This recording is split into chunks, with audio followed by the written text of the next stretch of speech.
simplement VA minimal va être égal à racine carrée de 2GH. Le problème, c'est chercher H. Ça, c'est le problème, le plus grand problème des élèves.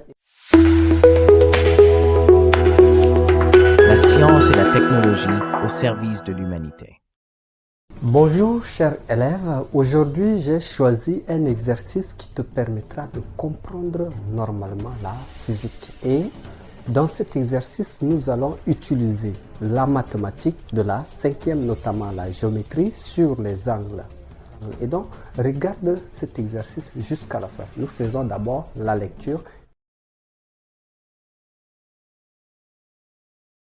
Ok, sans plus tarder, nous commençons la correction. Et nous commençons par petit 1.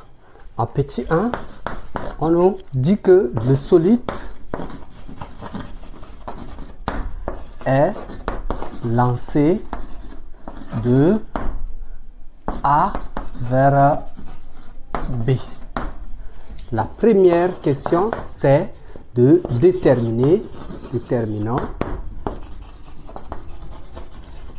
l'accélération A et la réaction R entre A et B.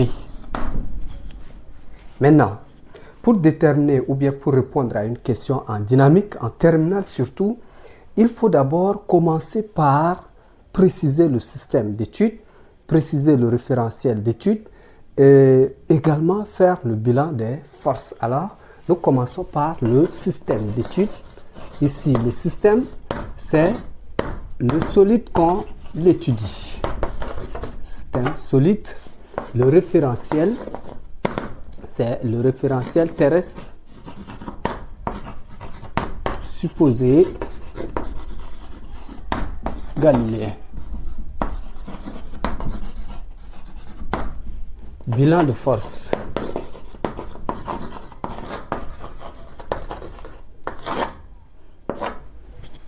Il faut qu'on représente le solide entre A et B avant de voir les forces qui s'exercent sur lui. Donc, le solide, on peut le représenter par un truc de ce genre. Ça, c'est son centre d'inertie. On commence d'abord par la première force qui est le poids. Le poids, c'est vertical, orienté vers le bas. Ça, c'est P, vecteur P. On a la réaction qui est perpendiculaire au déplacement. R.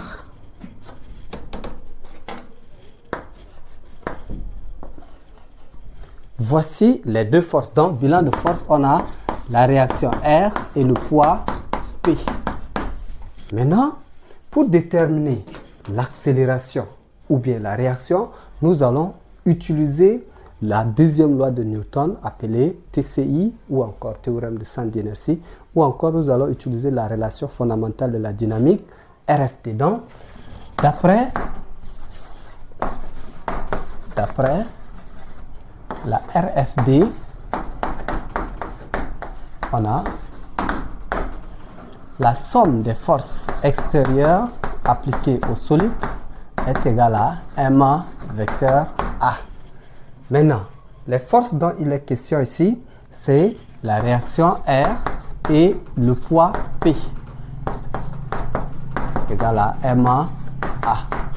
Maintenant, ici, la réaction R est souvent orthogonale au déplacement. L'accélération, ça va être comment? Il faut qu'on définisse d'abord un système d'axes pour les projections. Alors, ça, on note comment l'axe Y', Y. La partie positive est en haut et la partie négative est en bas. Donc, ici, on a un autre axe qui est orthogonal à cet axe, c'est l'axe X et X'. Alors, ici, le solide se déplace de A vers B. La trajectoire est rectiligne. Donc, l'accélération, c'est suivant seulement le mouvement. Il n'y a pas d'accélération normale, c'est une accélération tangentielle. Donc, on note simplement A. Maintenant, l'accélération, c'est suivant l'axe X et la réaction, c'est suivant l'axe Y. Donc, nous allons projeter sur notre système d'axes qu'on venait de faire. Alors, projetons. bien projection simplement. On ouvre accolade. Ici, l'axe x, x', et là, y, y'. Sur x, x', qu'est-ce qu'on va projeter en réalité? C'est le poids P, parce que le poids n'est ni sur l'axe y, n'est ni sur l'axe x. C'est pourquoi nous allons projeter le poids P. Donc, on projette le poids P.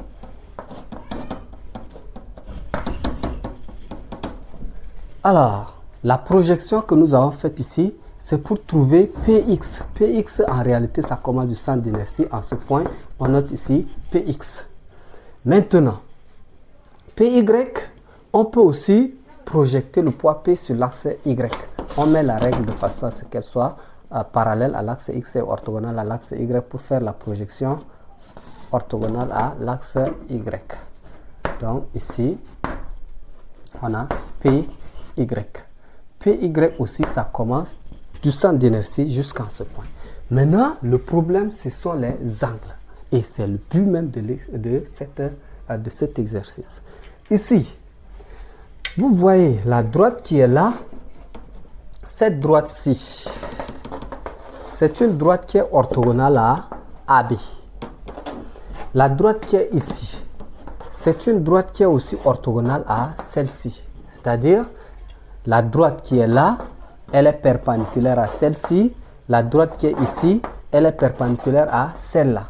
Maintenant, l'angle formé par les deux premières droites va être aussi le même angle qui sera formé par les deux autres droites. On les appelle des angles à côte perpendiculaire. Maintenant, ici, quel angle nous allons mettre? On prend la droite qui est là. Cette droite, elle est parallèle à celle-ci. Maintenant, il y a une droite qui coupe les deux droites là. Ici, on appelle ça une droite sécante à ces deux droites. L'angle formé par la première droite et la sécante là sera aussi reformé par la deuxième droite et cette même séquente. On les appelle des angles alternes internes. Angle alterne interne, et là c'est angle à côte perpendiculaire. Et donc, nous projetons suivant l'axe X pour trouver l'accélération et suivant l'axe Y pour trouver la réaction. Sur l'axe X, nous voyons que l'accélération est suivant le mouvement, donc c'est positif, mais le Px est orienté en arrière du mouvement, donc c'est négatif. On aura ici, dans notre relation ici, il n'y a pas de R sur l'axe X, donc on aura moins Px égale à MA simplement. Et sur l'axe Y maintenant, on aura, ça c'est négatif parce que c'est vers le bas, c'est sur la partie négative.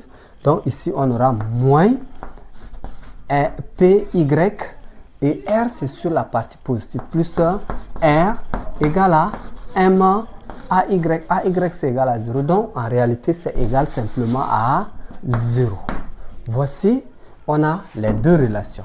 Or, Px, ici, si nous considérons le triangle qui est là pour trouver Px, Px s'avère comme le côté opposé. D'après les propriétés métriques, pour trouver le côté opposé d'un triangle, on pose sinus alpha, triangle rectangle bien sûr, sinus de l'angle en question, l'angle alpha, égale au côté opposé sur l'hypoténuse. Donc ici Px va être égal à P sinus de l'angle alpha. Donc ici ça fait Mg sinus de l'angle alpha. De la même manière aussi, Py, nous considérons cette fois-ci le triangle qui est là déjà. En considérant ce triangle, Py est le côté adjacent. Et là, c'est toujours l'hypoténuse de ces deux triangles. Alors, ici, si Px est le côté adjacent, pour trouver le côté adjacent, nous posons cette fois-ci cosinus. Et de la même manière, on aura Py, ça va être égal à Mg cosinus de l'angle alpha. Et donc, nos deux relations là vont devenir ceci. Moins Mg sinus de l'angle alpha va être égal à MA. Et ici, moins mg cosinus de l'angle alpha plus r va être égal à 0. Donc, ici, dans la première relation, on peut simplifier le mm. On aura ici a va être égal à moins mg, plutôt a va être égal à moins g sinus de l'angle alpha. Et r va être égal à simplement mg cosinus de l'angle alpha. Par application numérique, nous allons trouver, si vous calculez, vous allez trouver a est égal à moins 5 mètres par seconde carré. Et R est égal à 1,73 newton. Ça, c'est en utilisant bien sûr les valeurs numériques qui sont données ici. Ok, nous passons à la deuxième question de petit 1. La deuxième question de petit 1, c'est petit b. Petit b, on nous demande de déterminer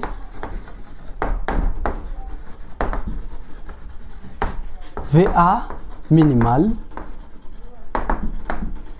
tel que VB est égal à 0. Pour trouver la vitesse, nous n'allons pas appliquer le théorème de centre d'inertie TCI ou encore la RFD, mais nous allons utiliser plutôt le théorème de l'énergie cinétique. Que dit le théorème de l'énergie cinétique? Le théorème de l'énergie cinétique dit la variation de l'énergie cinétique entre deux points est égale à la somme des travaux des forces extérieures appliquées au système entre les deux points A et B. Ici, ça fait énergie cinétique au point B moins énergie cinétique au point A égale à travail du poids P entre A et B plus travail de la réaction R entre A et B. Or, la réaction, elle est perpendiculaire au déplacement. En première, tu as vu que le travail de toute force qui est perpendiculaire au déplacement est nul. Donc, on se retrouve simplement avec 1 demi de MA VB carré moins 1 demi de MA VA carré est égal à, ici, le travail du poids. Il faut voir d'abord si le solide monte ou bien il descend. Ici, le solide quitte de A vers B. Le point de départ est en dessous du point d'arrivée. Donc, le solide est en train de monter. Alors, le travail du poids, ça va être moyen MAGH. Ici, on nous demande de déterminer la vitesse VA minimale pour que VB soit égal à 0. Donc, ici, VA est minimal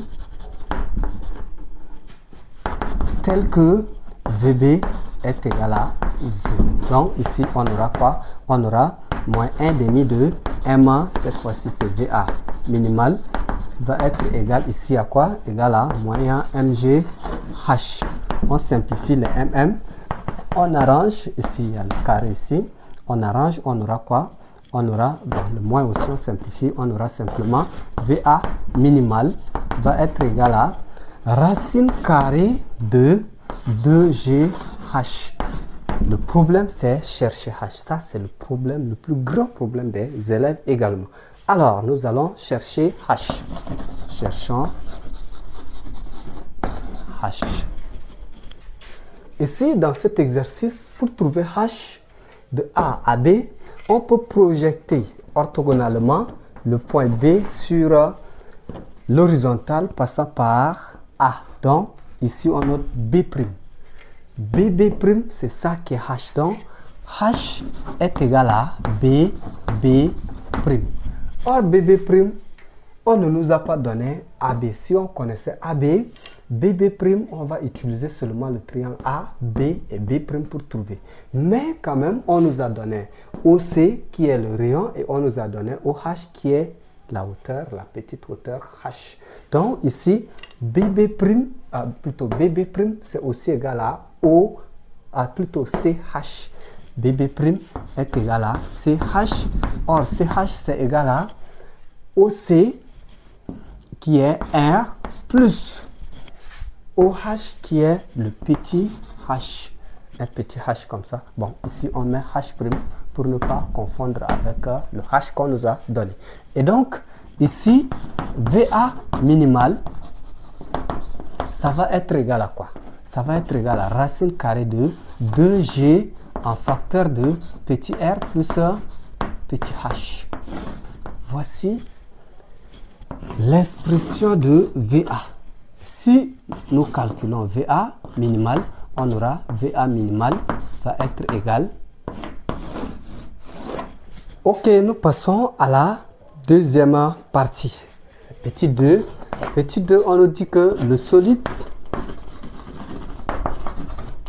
quitte B avec VB égale à 0. La première question, en petit a, on nous demande d'établir l'expression de VM en fonction de G, R et θ. Voici, on nous demande d'établir l'expression de VM en fonction de G, R et θ. Alors, qu'est-ce que nous allons faire? Pour déterminer la vitesse, il faut appliquer le théorème de l'énergie cinétique. Donc, d'après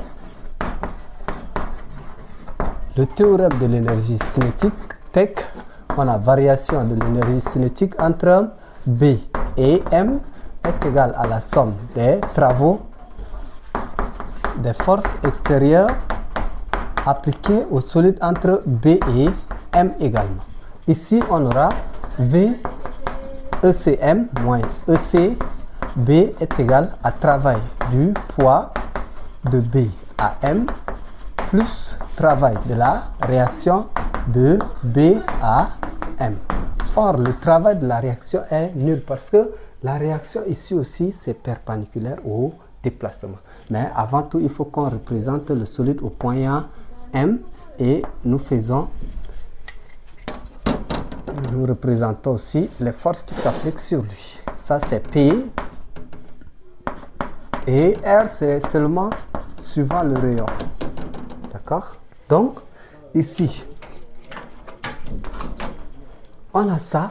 Or, VB, c'est égal à 0. Donc, tout ça, là, c'est égal à 0. On aura 1 demi de MA VM carré va être égal à, ici, le travail du poids de B à M. Le solide est en train de descendre. Donc, le travail du poids, c'est MGH aussi. Alors, ce H, on note H second pour ne pas confondre avec l'autre H. Et donc, ici, on simplifie le M. On tire VM. VM, ça va être égal à racine carrée de GH. On va chercher H second. Cherchons H second. H second. Comment il faut trouver H second? Il y a deux méthodes. Soit vous projetez simplement le point M sur la verticale passant, la verticale CH, et là vous notez 1', ou encore vous projetez le point M ici et vous allez trouver l'angle alterne et interne de θ là, ici, selon ce que j'avais expliqué au départ. Donc, nous allons prendre le premier cas.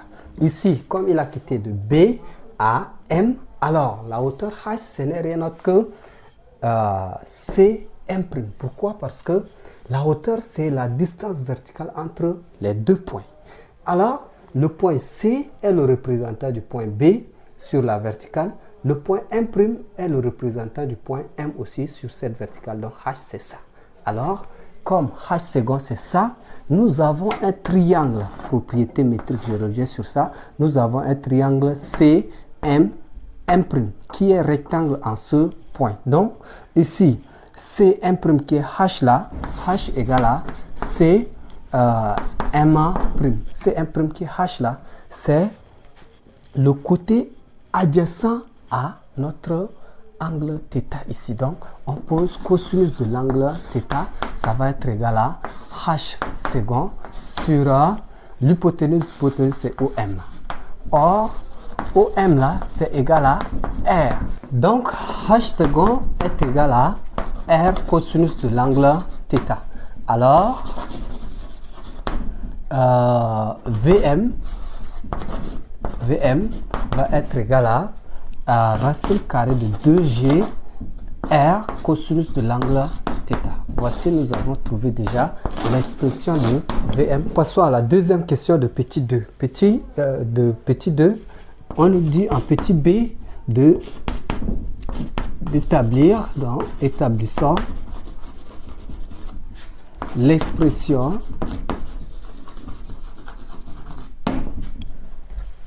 de R en M en fonction de M, G et θ. Pour la réaction, nous allons appliquer la deuxième loi de Newton, c'est-à-dire le TCI ou encore la relation fondamentale de la dynamique, la RFP. On a d'après TCI ou RFD, on a la somme des forces extérieures, somme vectorielle des forces extérieures égale à M1 vecteur A. Ici, ce sont les forces au point M. Donc, on a ici R, vecteur R plus vecteur P égale à M1 vecteur A. Ici, nous sommes sur une partie circulaire. Donc, on est dans la base de Freinet. Alors, ici, la réaction est suivant la normale. On définit d'abord ces axes. Ça, c'est la tangentielle. Je devrais faire un peu ici en bas. Ça, c'est la tangentielle. Et là, c'est la normale. Donc, la réaction est suivant la normale ici. Alors, nous allons faire des projections suivant la normale. Qu'est-ce que nous allons projeter? C'est le poids P. Le poids P n'est ni sur la tangentielle, ni sur la normale. Et donc, nous allons projeter le poids P sur la normale, puisque nous voulons la réaction qui est sur la normale. Alors, ici, on projette P sur cette normale, c'est-à-dire Pn. Je déplace un peu le point N.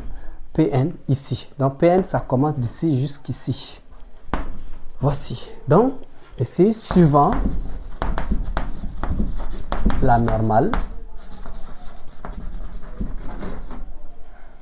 on a, sur la normale, on a R.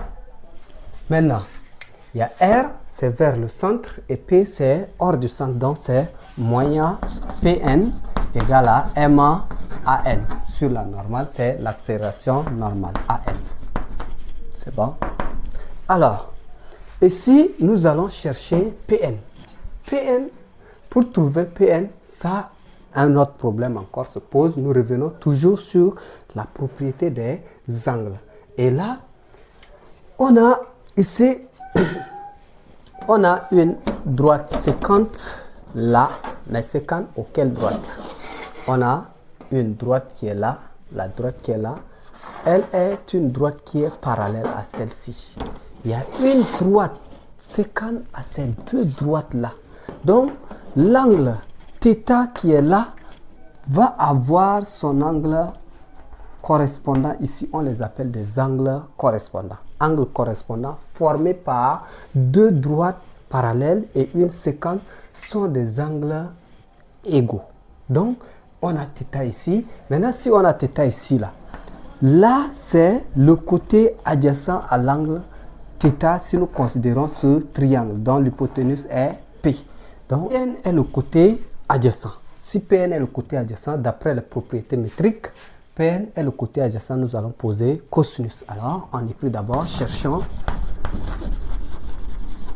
Pn. On a cosinus de l'angle θ, c'est égal à Pn sur l'hypoténuse qui est P. Ceci veut dire que Pn est égal à P cosinus de l'angle θ. On peut encore écrire Pn égale à mg cosinus de l'angle θ. Alors, notre relation ici, ça va être R moins mg cosinus de l'angle θ égale à m Vm carré sur R, puisque AN c'est égal à, on peut dire ici or AN égale à Vma carré sur R. Donc ici, nous tirons R, R va être égal à mg, bon on écrit d'abord M1 Vma carré sur R plus mg cosinus de l'angle θ. Or, le Vm là même là, on a trouvé ici, c'est égal à 2g R cosinus de θ. C'est sous la racine. Donc, ici, R va être égal à quoi? Ça va être égal à 2m1gr sur cosinus de θ d'abord, sur R plus mg cosinus de θ. Donc, ici, si nous simplifions les RR, on aura 2mg cosinus de θ plus mg cosinus de θ. Enfin, donc, R va être égal à 3mg cosinus de l'angle θ. Voici la valeur de R qu'on nous a, bien l'expression de R qu'on nous a demandé d'établir. Ok, nous passons à la dernière question de l'exercice, c'est petit c de petit 2. Alors, là, on nous demande de déterminer par deux méthodes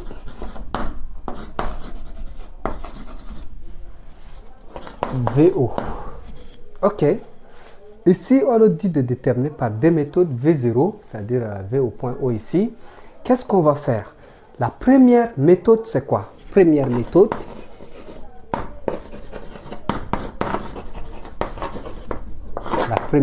La première méthode, c'est de prendre VM.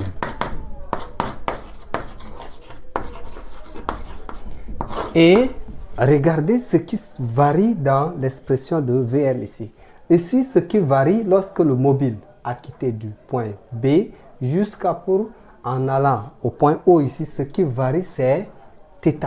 Et donc, ici, au fur et à mesure que le mobile est en train de venir au point O, au fur et à mesure que le mobile est en train de venir au point O, vous voyez là en θ c'est ici, au fur et à mesure qu'il vient au point O, là θ est en train de diminuer, exactement arriver ici sur la verticale, θ est égal à 0. Donc, pour la première méthode, on va dire en O, θ égale à 0. Ce qui veut dire que cosinus de θ est égal à 1.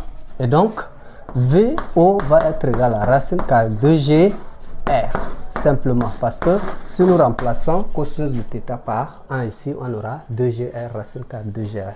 Donc, en application numérique, vous allez trouver V0, ça va être égal à 2,82 mètres par seconde. Voici la première méthode. La deuxième méthode consiste à appliquer le théorème de l'énergie cinétique entre le point M et le point O. Donc, deuxième méthode.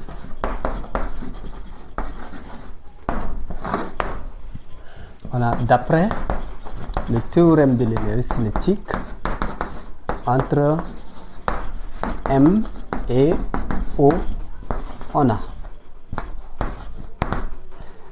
la variation de l'énergie cinétique entre M et O est égale à la somme des travaux des forces extérieures appliquées au système entre M et O.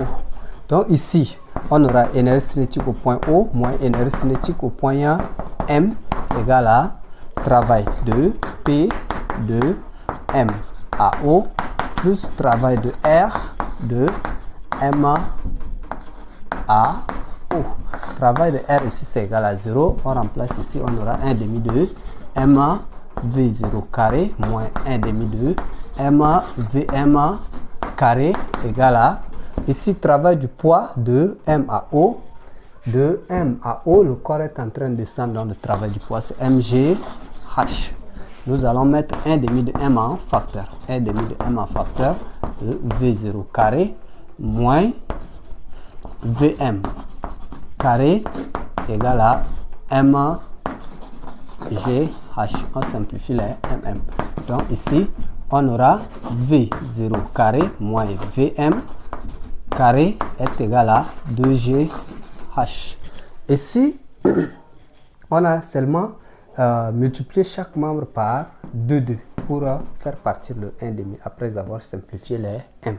Donc ici, nous tirons VO va être égal à 2GH plus VMA carré. Nous allons chercher H. Ici, comme le mobile a quitté du point M à O ici, H ce n'est rien d'autre que ça, c'est-à-dire c'est la distance verticale entre le point M' et le point O. Parce que 1' est le projecteur du point M. Donc, H c'est ça. H c'est simplement cette distance. Alors, ici, pour trouver cette distance, nous allons appliquer la propriété de distance entre le point O, plutôt le point C et le point O. Ça, c'est mathématique, 5e encore, propriété de distance. Donc, d'après la propriété de distance, on aura O, CO va être égal à C', C' plus O. O. Or, O ici c'est égal à H et CO est égal à R. Donc on aura ici R va être égal à C' plus H. Si on tire H, H va être égal à R moins C'. Or, C', on avait déterminé avant en utilisant le triangle CM'. Et C', c'est le côté adjacent à ce angle. Et donc, C', on avait trouvé c'est égal à R cosinus de l'angle θ. Alors, en définitive, H va être égal à R moins R cosinus de l'angle θ. Ce qui veut dire que H est égal à R en facteur de 1 moins cosinus de l'angle θ. Alors, si nous remplaçons H par son expression dans V au carré qui est en haut, nous aurons ici V0 carré, ça va être égal à 2G R en facteur de 1 moins cosinus de l'angle θ plus VM carré. Or, VM, même là, VM, même c'est égal à racine carrée de 2G R cosinus de θ. Donc, si nous remplaçons VM par son expression ici, le carré va partir avec la racine. Et donc, on aura quoi? On aura V0 carré, ça va être égal à 2G R en facteur de 1 moins cosinus de θ plus 2G R cosinus de θ. Puisque le carré qui est ici est partir avec la racine lorsqu'on remplace VM par son expression. Donc ici, on peut développer. Si nous développons, nous aurons quoi? En développant, nous aurons ceci. V0 carré, ça va être égal à ici 2G R moins, c'est-à-dire ça fois ça. Maintenant, ça fois ça, ça fait moins 2G R cosinus de θ plus, il y a un 2GR ici, 2GR cosinus de θ aussi. Donc 2GR cosinus de θ vont partir. On aura seulement V0 carré va être égal à 2GR. Donc si nous tirons V0, on aura V0 va être égal à racine carrée de 2GR. Voici. Ainsi finit cet exercice. Merci beaucoup d'être attentif jusqu'à la fin.